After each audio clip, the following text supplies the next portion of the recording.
What's up, YouTube? Well, you know, this is your boy Truck with me. I'm here to give my 1 month at Landstar. It's been a month now since I've been at Landstar.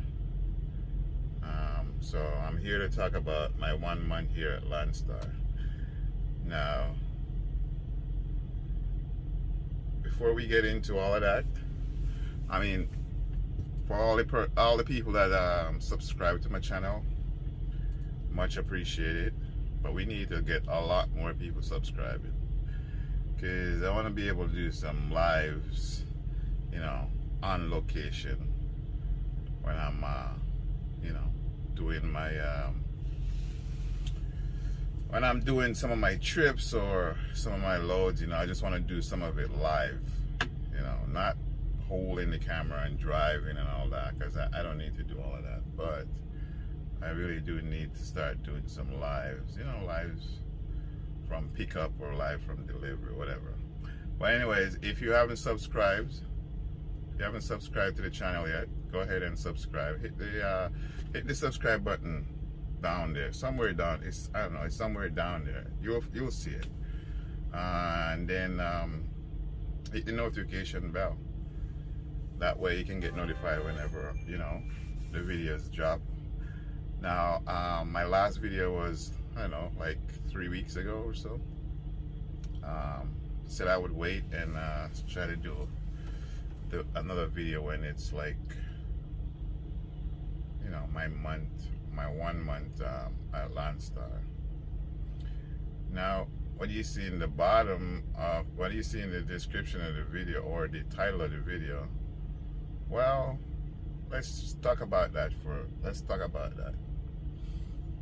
you want to know if I have regrets at Landstar, so coming to Landstar already?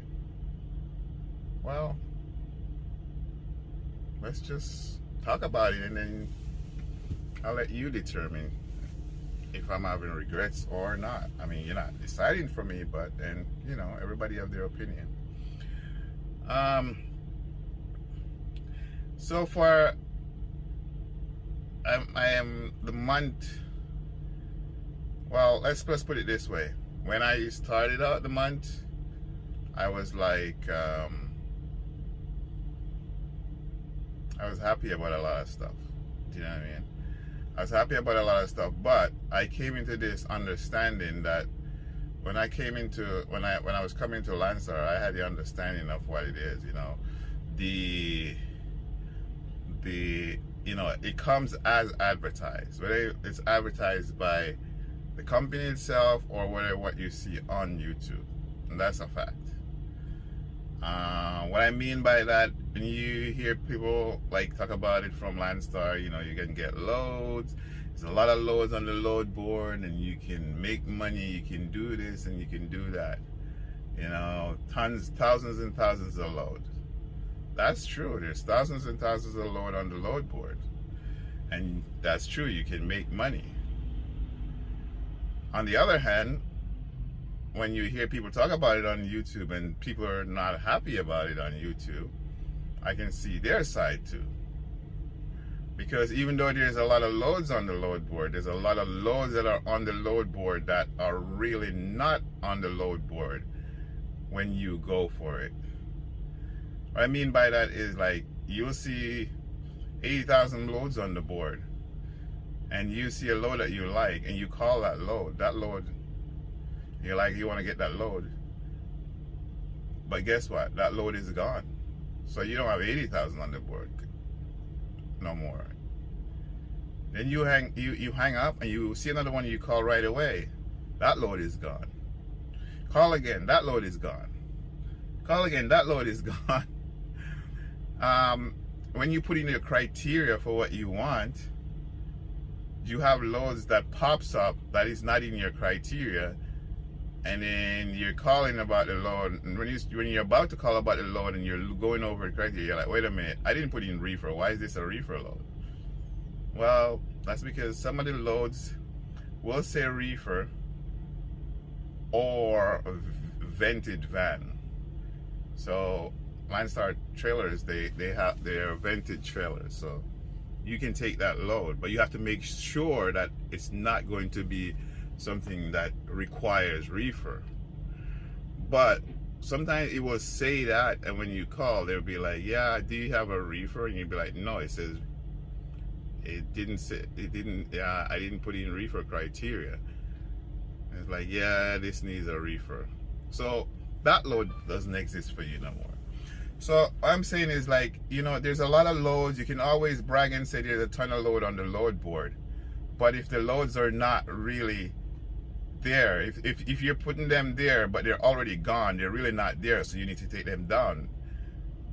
And so if you take them down, you don't have 80,000 loads. You know, I would say I would get on the load board and see loads that I like, and I would call right away, and they're gone, or they'll stay up there.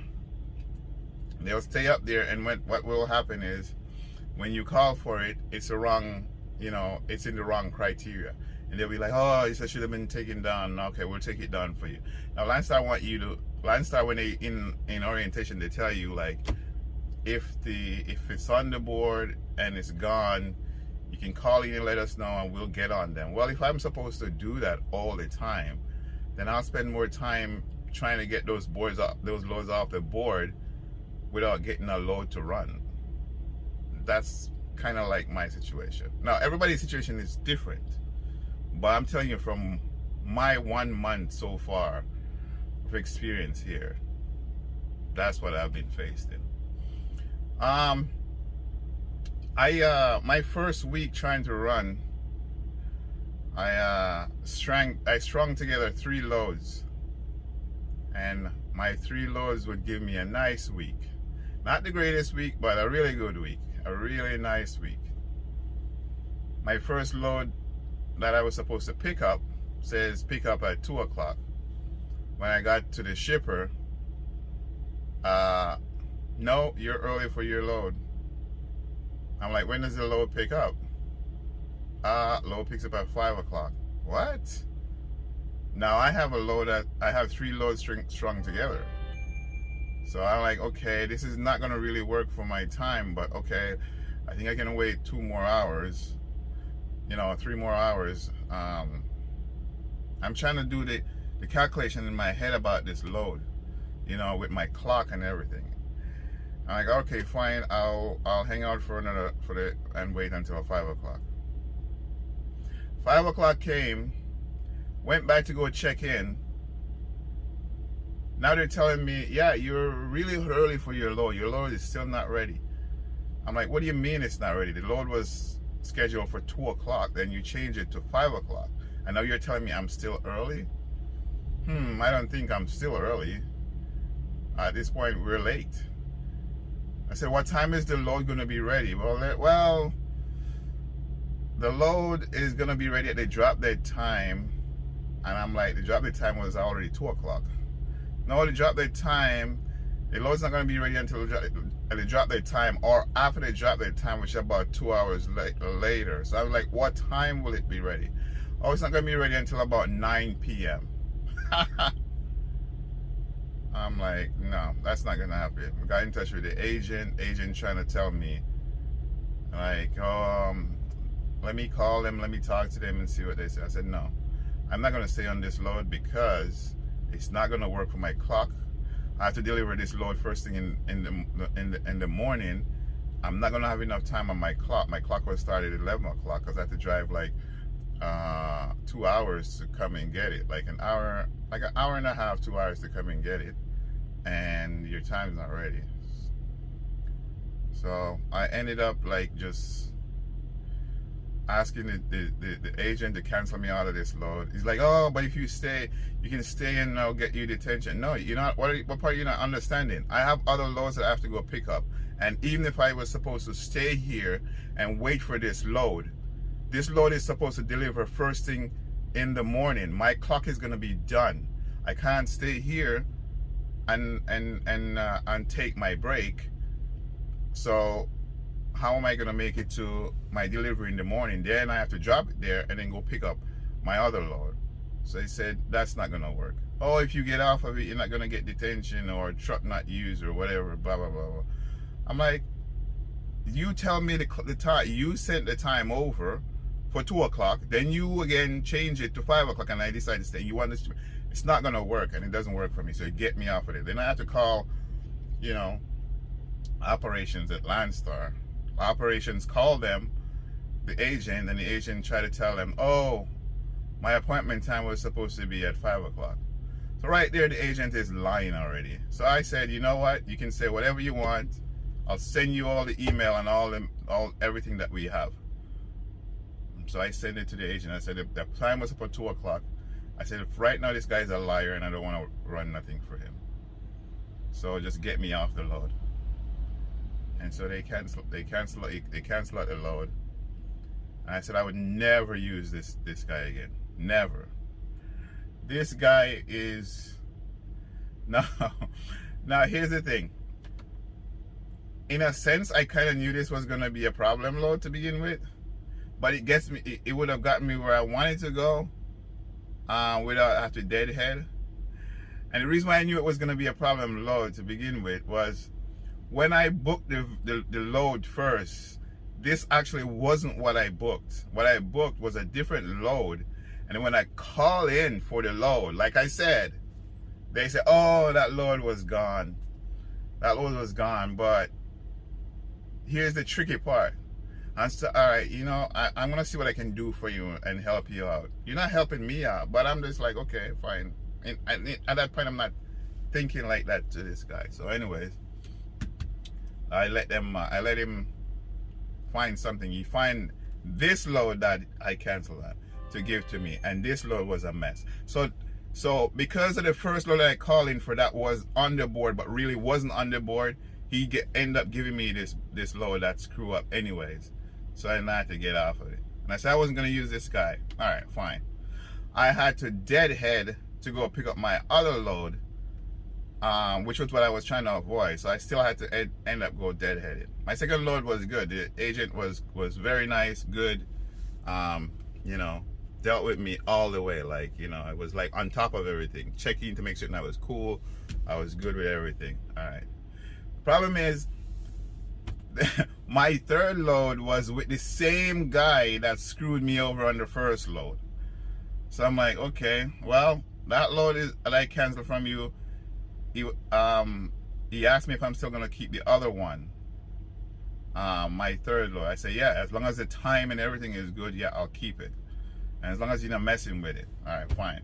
So anyways, I did that, and those load came through good. So that week I did okay.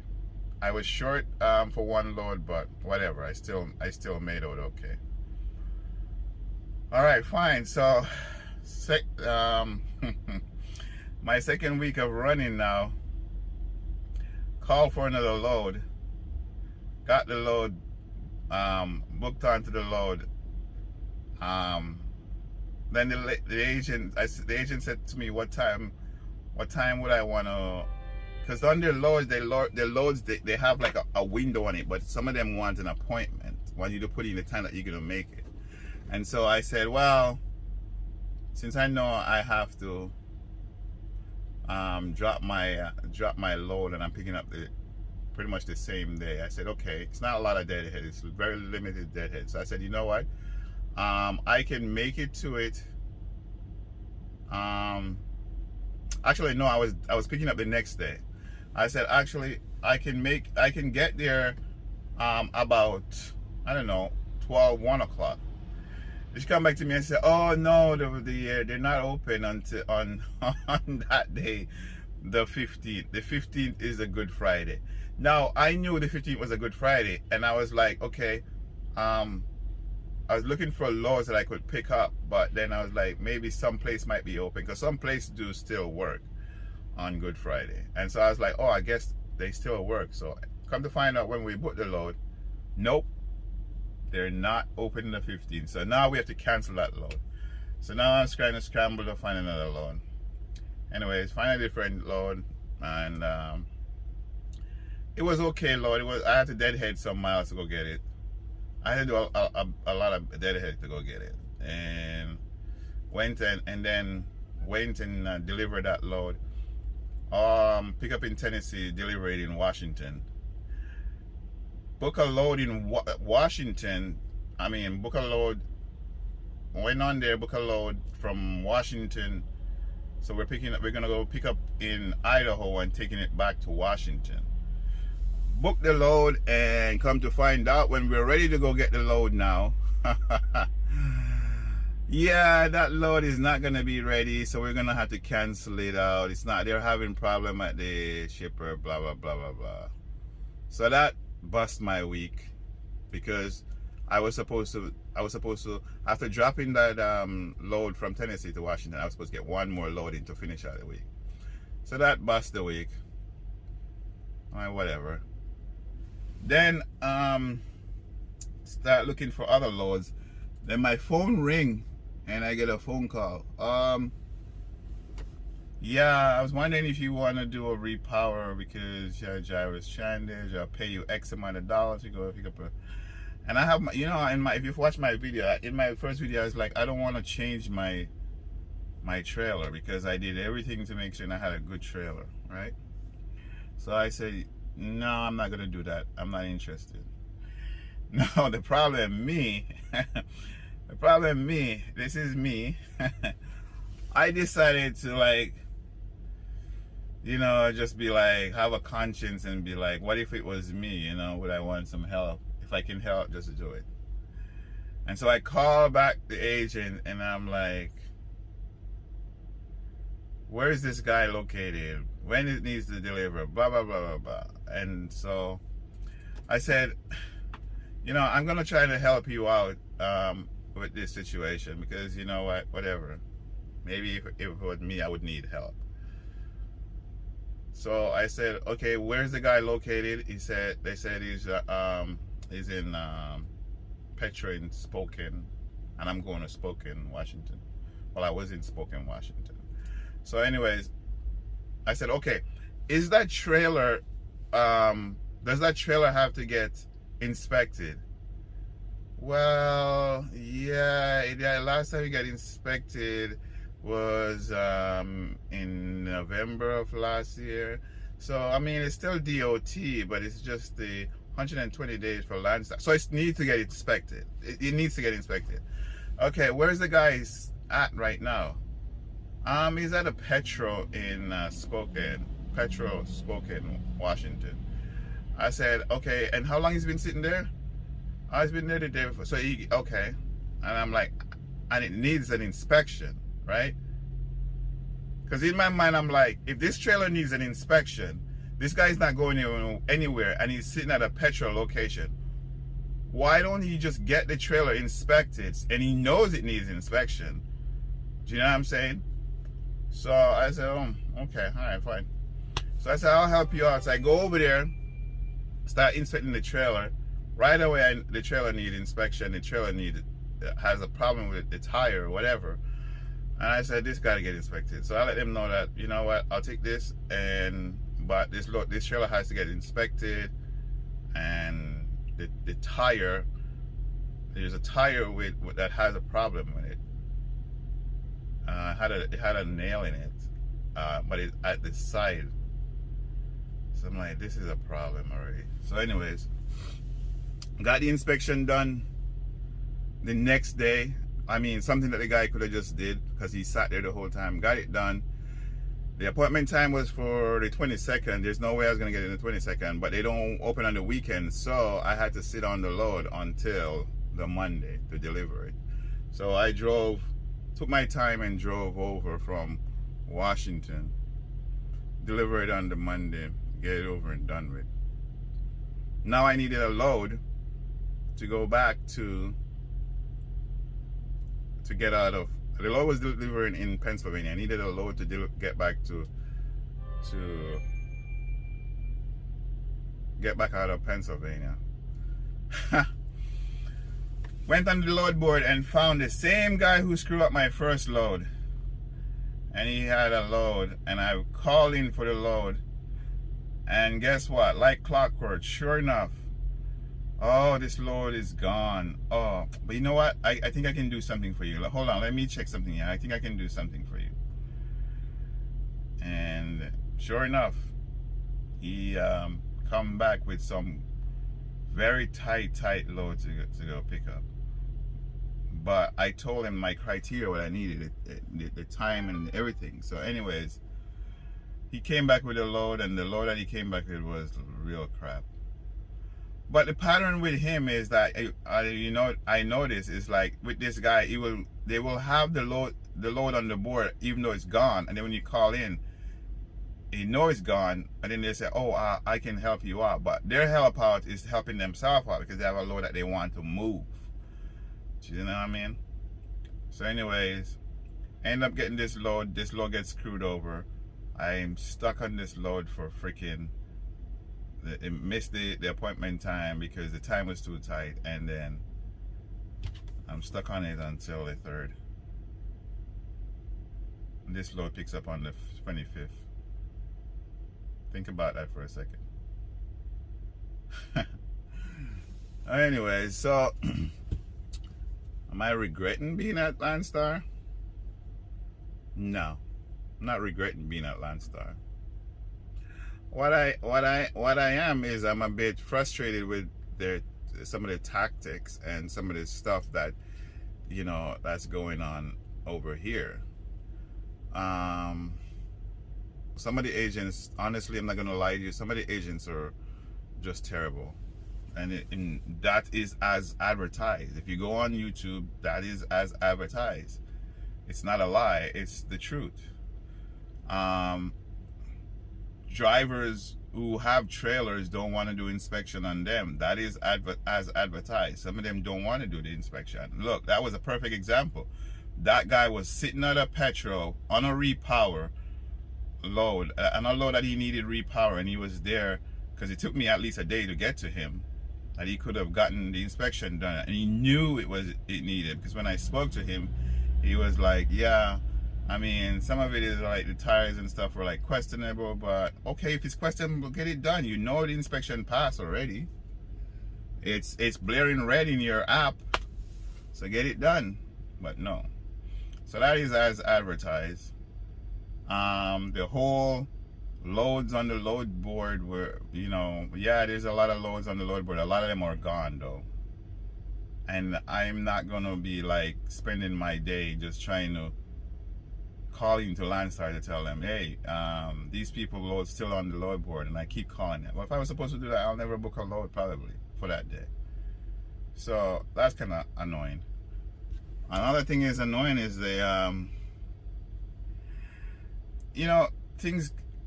It would be cool if the app was a lot more streamlined. You have too many apps. You have to download a bunch of different apps to to do your work, to do certain things. I mean, come on. I mean, at the end of the day, you're getting 35%. I mean, can we like streamline a little bit here? Like, think about it. Now, I will say this: Prime has one of the best apps. Like, everything is streamlined. It's just one-stop shop with Prime app. So maybe I'm just spoiled from that. Do you know what I mean? But it would make sense if somebody's taking 35% of your money. I mean, like, at least kind of show what the 35% is for. I mean, it's not like, I'm not saying that they don't deserve it, but I'm just saying that I don't really see it yet. Based on everything that I see, I'm just saying, like, yeah. If it's a load board, I mean, there's tons of load boards, but I get what you're saying. That's your load board, but is it that expensive though? I don't know. I guess so. For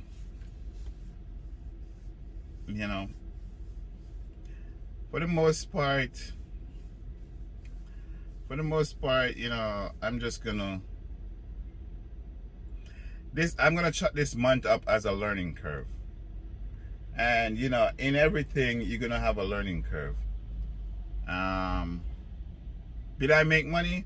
Yeah, I still made money, but not what I want to make.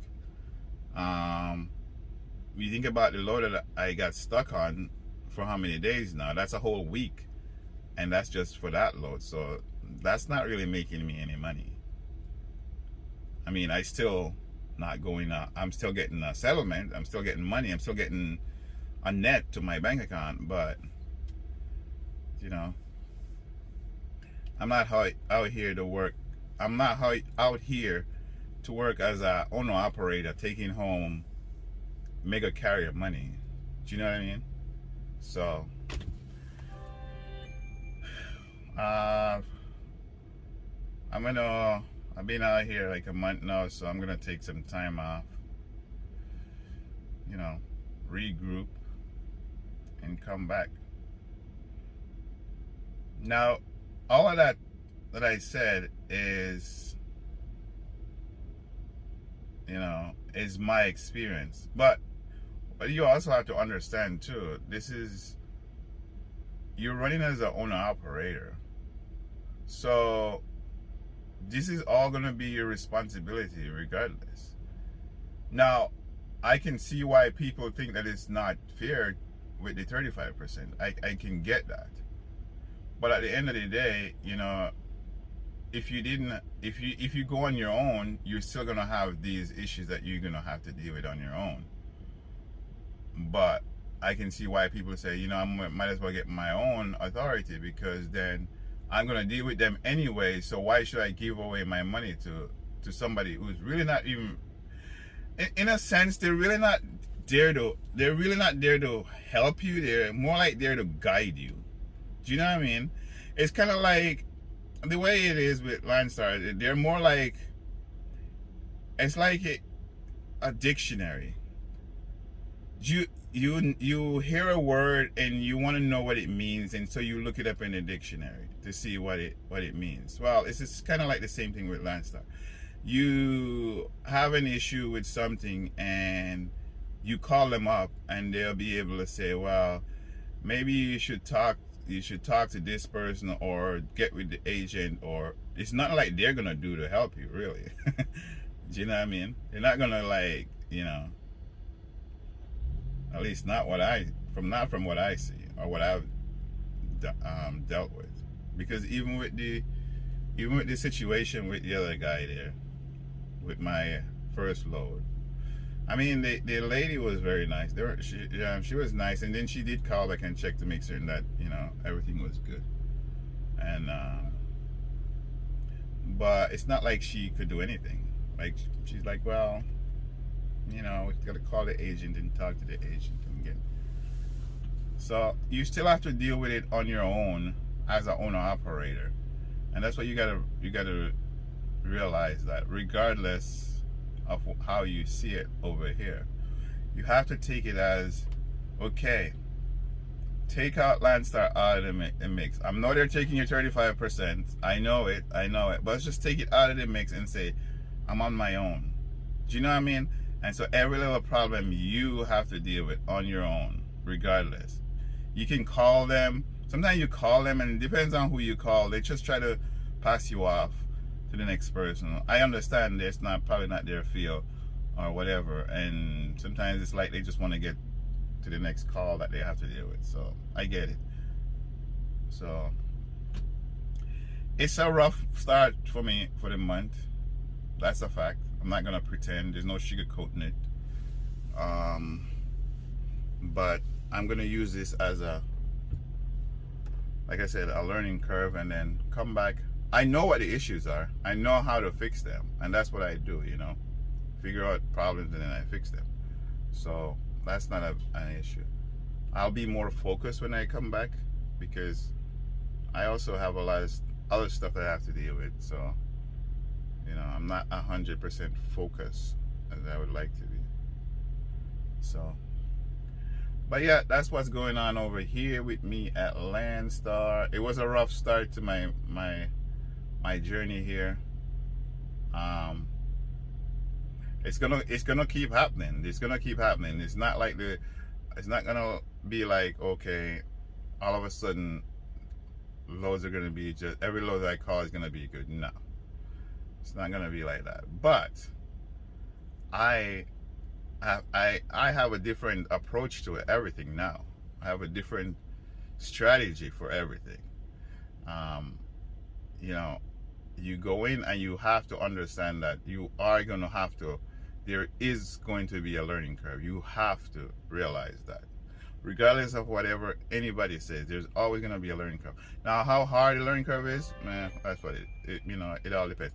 Because at the end of the day, it could have went pretty good for me, but because of, certain situation that arise, cancellations and the loads on the load board set you up for the loads on the load board basically set you up for success or failure.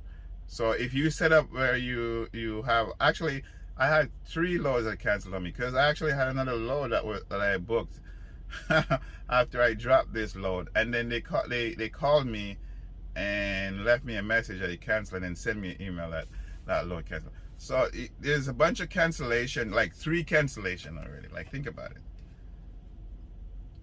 Well, yeah. Well, that was my first.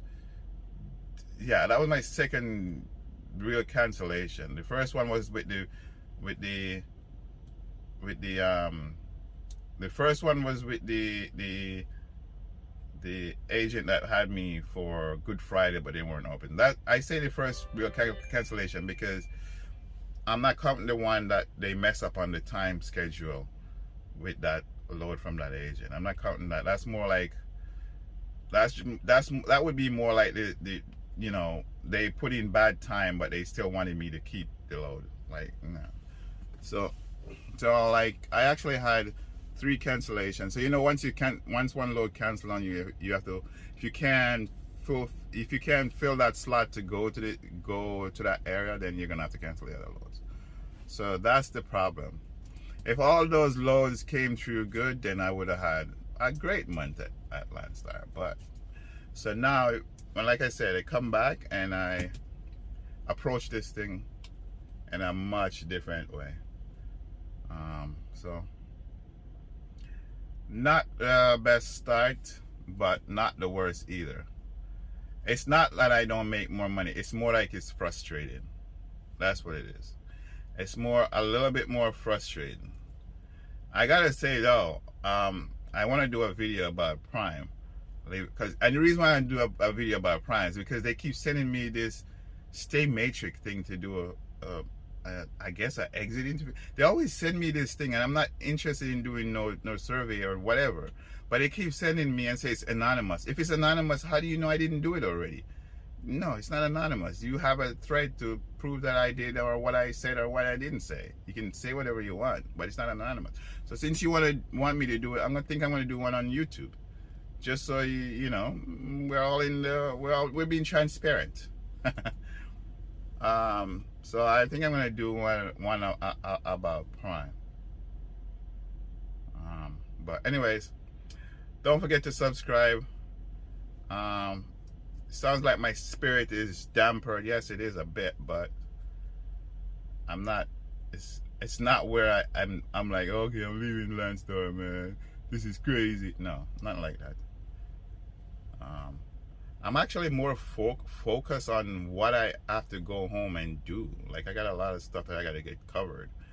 That's what I'm saying. Like, I'm not as focused because I got other stuff that I'm taking care of too. So, but anyways, don't forget to subscribe, share the video, and let's get up to the 1,000 so we can do lives, like, directly. Get everybody to subscribe. Get all your pets to subscribe to. All right, guys, I'll talk to you guys later and keep you informed of what's going on with a life of truck with me. Peace out.